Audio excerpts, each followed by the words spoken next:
Lagyan ng mga petita doon. Bakit? Ay, nakatutok dito. Ayaw ka na natin dito.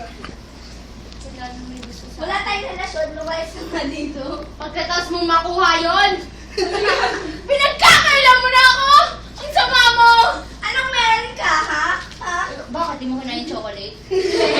Hindi, mukhang kain kasi. Ay, shit. Oh! Oh no! Ayoko na mamaya maging artista ka ako. Ayaw mo na. Di kinakapila na autograph, dali! Gano? Ay, wala. Sir. No other woman. Oy, bakit?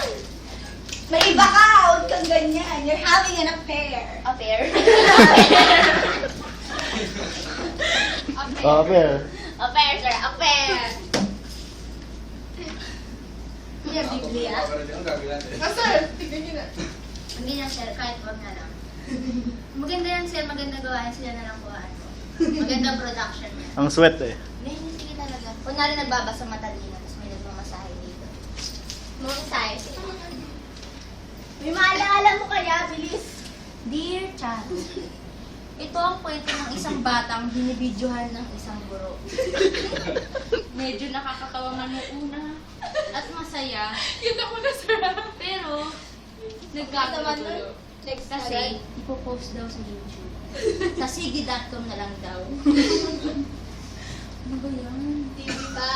Ipapakita sa section. Uy, wag. New! New! Okay, tape. Kimberly Diary. Ako po si Tex Lino sa susunod na 3 taon. Galing lang po ako sa future. Kasi sasabihin ko sa Kaya kanya, layo mo, mas maputi ako. Hoy! Hindi mo alam! Hindi mo lang alam. Sir, wag! Sa mode. Babanat to eh. Babanat ka to eh. Bakit? Miss ko si ma'am. Wala pang bell. Wala ka pa mag-bill. Hindi ka pwedeng mag-surveillance na lang. Ano hinahanap mo, kutsilyo? Pwede ba? Pwede ba? Eto. Uy, pasira yun, Doka. Plastic. Alam mo, pag-uwi ko sa bahay,